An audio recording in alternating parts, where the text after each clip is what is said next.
And now, what I would like is to welcome our guest today for our VC panel. So please, Scott, Sidney, and Lawrence, join me here. Our team is going to prepare some chairs for our VC panel. Please, big applause for our panelists.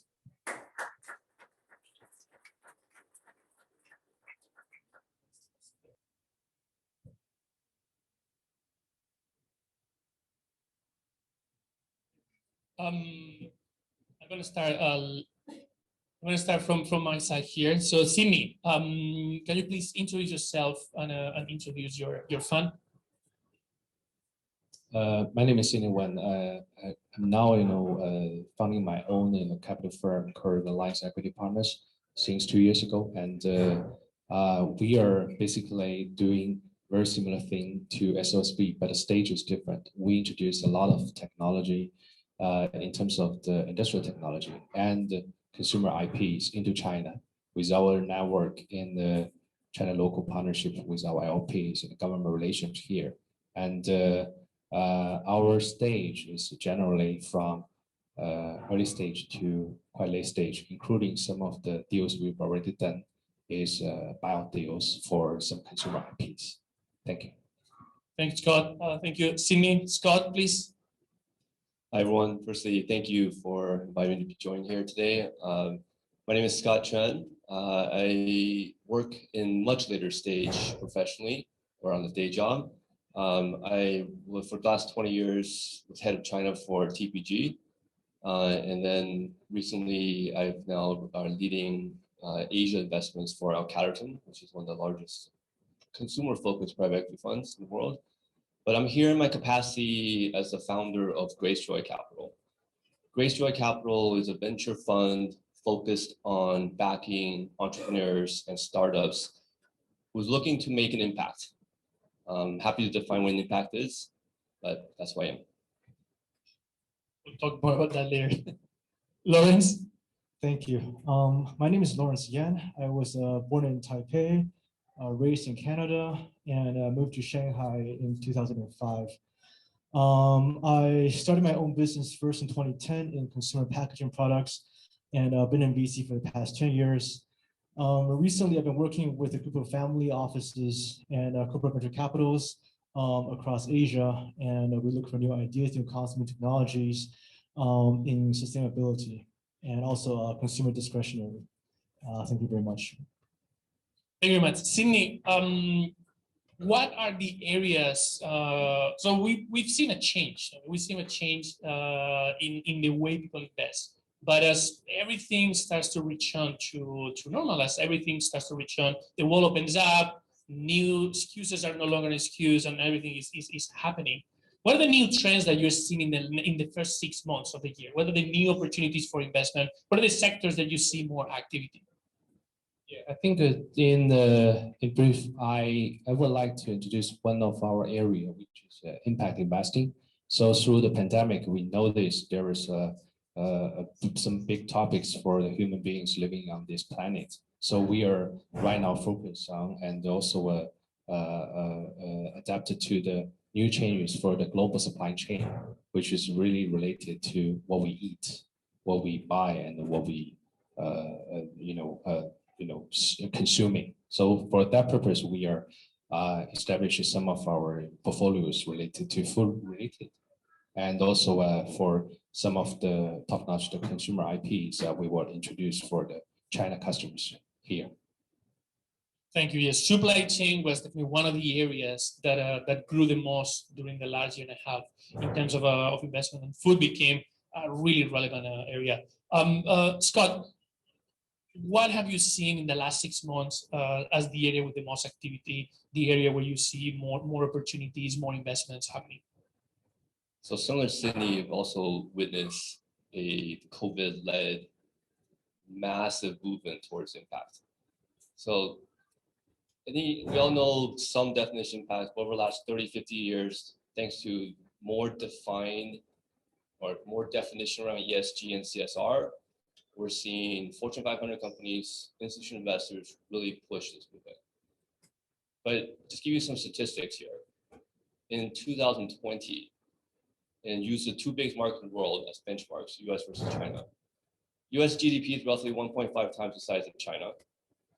From a philanthropic giving standpoint, US is 21 times the size of China. But from an impact investing standpoint, the gap is 570 times. So although this movement is prevalent, and most of us in the room have talked about and heard about ESG, etc., is very new in this part of the world. So this is what we're trying to bring. And what Gracejoy Capital is trying to do in terms of defining what impact investing is, we look at it as a 2x3 spectrum. The 2 is made of corporate culture-led impact. The other side is business model-led impact. The 3 is across ESG. So I'm just giving an example. A beverage company is focused on circularity of products. So they want all their bottles to be recyclable. That's a cultural-led impact business. On the flip side of that, the company that's making those recycled products, that's a business model-led impact. So as you can see, impact can be a wide spectrum of things. But what we're trying to do, and I think Sidney also mentioned this as well, as an investor, we're using capital to support all you entrepreneurs who are building great businesses, great business models. Also think about how to make impact while growing a business. Thank you, Scott. Lawrence, I mean, they already killed some of the areas of your your focus on impact and sustainability. No, this is great. I'm starting to understand why we're sitting here today. We have a lot of the same ideas, mentalities. To be a bit more specific, some ideas I'm looking into. Oh, by the way, the past 6 months, I think in a way China is a bit different than internationally in Europe and in North America. In terms of impact and sustainability, I think the technology is being incubated a bit faster in Europe and then the US. In China, the whole impact world, like Scott has mentioned, is not quite mature yet. Over the past 6 months, what I see in China is that the consumer segment have been growing really, really quickly. You see a lot of the local brands really being funded heavily by the local VCs and the foreign VCs. You guys know the coffee brand, Saturn Bird, they're doing very, very well. Locally, Matter Coffee is doing tremendously well. You have a lot of these low ABV alcohol beverage companies doing very, very well. So in China, the consumer segment is really picking up in the past 6 months. But overseas, in Europe and America, the impact segment is that's growing much faster. A couple of examples in terms of the technologies that I've been looking at. Sustainable fabric and textile, something that's on everyone's mind, but how to actually do it.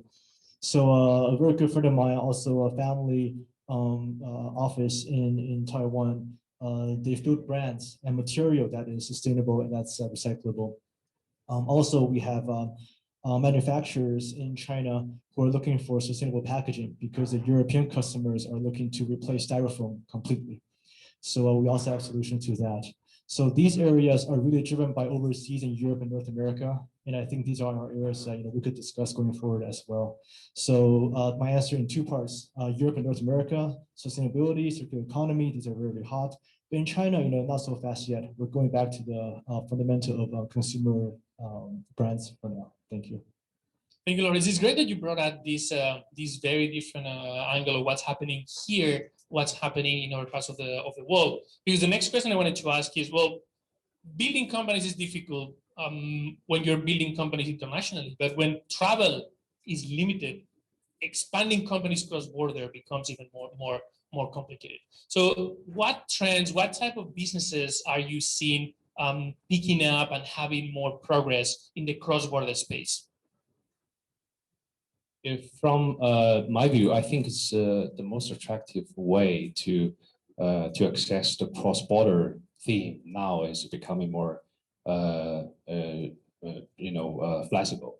The one thing is that you can face-to-face through Zoom. So basically, it's become a new way. Even some of my friends raising some new funds, they haven't face-to-face for LPs, and they can raise money. So from the industry perspective, through the very upstream, I think there's getting to be more and accustomed to the new normal, which is you can face-to-face through Zoom or other webinar. And for the trends that we're working through the cross-border, I think it's still, I believe we've done a lot of study in the supply chain area. So we've seen a lot of new cargo-related solutions through the technology and some of the real, traditional way to sell and to trade things become more and more important because of there is, the portal to optimize through between different nations or across continents. So I think the cross supply chain, there is many ways, not only related to the food material, but also related to the way you trade, even including the fintech space related to the B2B area. Through the cross-border, we are much focused on. Yeah, it sometimes sounds a bit contradictory, but I do agree with the fact that not being able to travel is actually, for some companies, becoming very beneficial in terms of expansion, because nobody can travel, so you get an opportunity to one day meet people from all over the world. Scott, what are you seeing? What type of companies are you seeing with more possibilities to expand internationally or more progress in that area?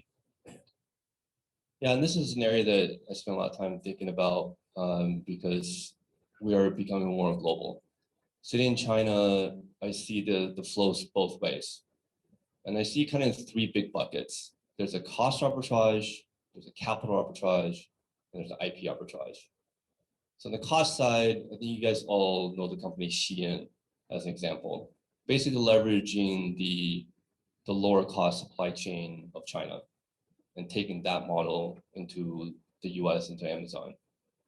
Now, that's easier said than done. They've been able to do it very well. And now we're seeing a lot across categories, across industries, doing something similar. The capital arbitrage has been played out quite a bit and is a combination of having a closed ecosystem, capital ecosystem here in China versus the valuation premiums of different public markets across these different worlds. And then the IP side. I think we can talk about fintech, we can talk about technology, but even as simple as beauty products, a brand, that's an IP, right? Successful beauty products are now coming into China because they've seen the success of the Gen Z population here. So we're definitely seeing a lot more cross flows driven more on brand. But of course, the challenge of entering different markets, especially in China, is an area that we all need to spend a lot more time focusing. Lawrence, what are you seeing? I mean, you're the one that opened up the kind of works on what's happening one place, another one. Well, it's actually a very tricky question because a lot of people around the world, they actually see globalization coming to, we had peak globalization, some people have said that. But in the past 2 years or so, I've been talking to a lot of the US investors as well in sustainability and impact as well. We talked about how Asia could help, how China could be a part of the roadmap in this particular movement. And they're mostly very bullish. Funny how people are into impact and sustainability, they don't really care about the geopolitical tensions at all. Because they said blatantly to me that they need the supply chain in Asia. In US and Europe, they're fantastic with R&D and labs and new material, new technology, new textile. But when it comes to commercialization, there is nothing they could do about it. They don't know how to manufacture the right way. They don't know how to scale their manufacturing capacity, and they don't know how to cost down. So when I offer them to say, hey, listen, we have a group of families here, we have a bunch of partners, they can help you localize from lab to commercialization. They're very, very happy to work with us on these particular fronts. So that's one area that I see, is that China will become a very, very big part of the sustainability movement. And part two of it, this will also be very important for China because a lot of local manufacturing facilities, they are upgrading into green materials, green R&D, green research, green whatever, not because they want to, not because they were asked to, but because not because the government asked them to, but because their foreign customers ask them to.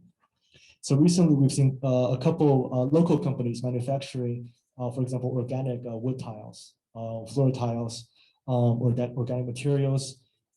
They did organic and green material not because they wanted to, but because their European counterparts said, you gotta do this. And so they have upgraded into the green economy because they were forced to by the customer, which is good too. I'm very bullish on this particular movement. And so this is what I see. I think the world is drawing into China because of our manufacturing abilities and also our scalable manufacturing capacity. Thank you. Thank you, Lawrence. Last question I want to ask to all of you. We're talking a lot in an abstract way. There's some examples that you shared, but I'd like you to just introduce one of the latest investments that you made. One of the companies that you invested recently, and let us know. What does the company do? What is the investment thesis behind that company, and why are you bullish on that industry or that company? Yeah, for a investment that I made this year, so I closed the deal called Pure Salmon. So basically, it is the new way to salmon harvest. So this is an industrial land-based salmon harvest business from Europe, and there are several Euro companies doing that, and we select one because of we want to introduce that company to China.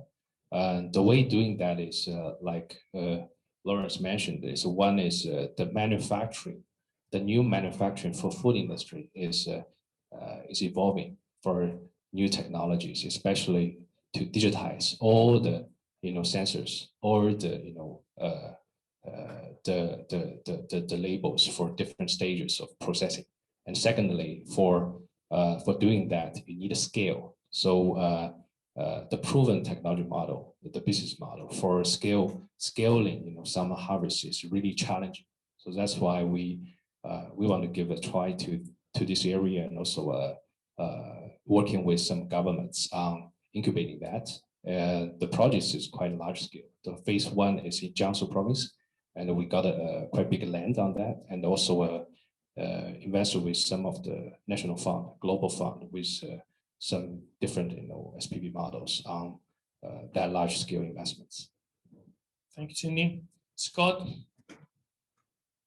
So one investment we recently made is a company called Cohatch in the US. Their business model is basically turning dilapidated, unused, old buildings and converting them to modern co-working space. So it's an interesting space. We all know about the challenges of WeWork, but it's an interesting space because they're actually making an impact. Use my 2x3 before, both in terms of business model impact as well as corporate culture impact.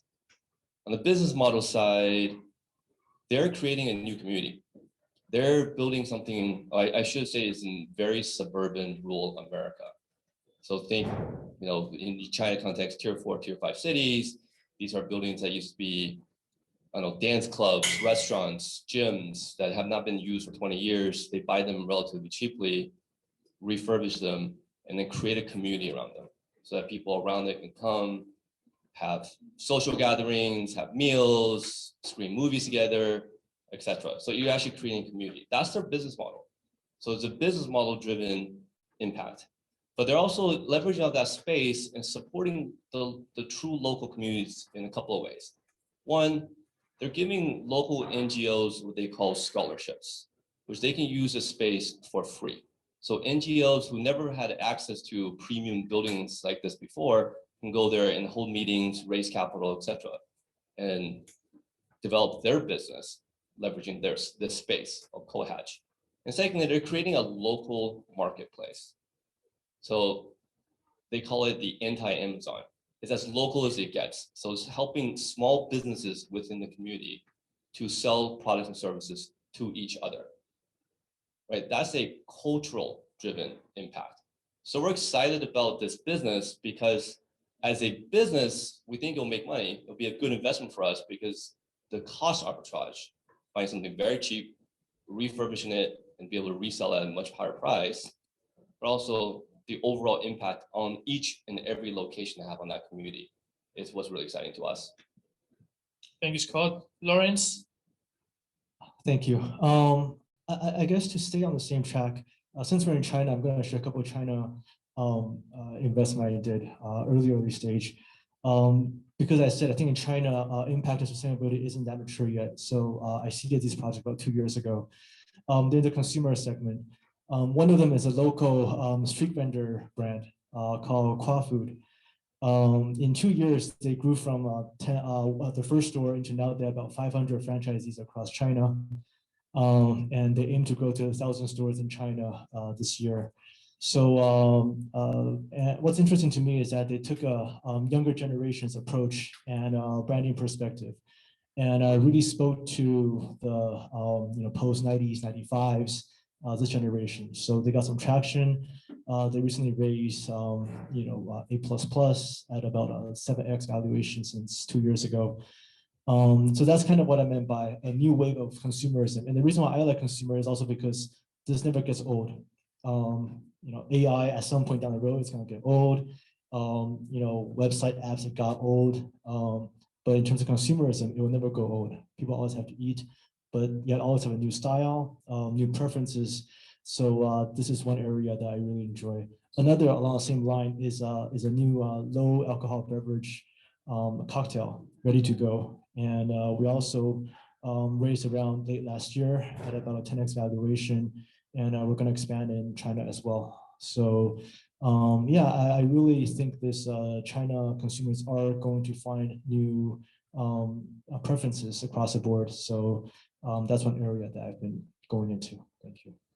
Okay, great. Well, thank you very much, Sidney, Scott, Lawrence, for your sharings today. Please, big applause for our panelists.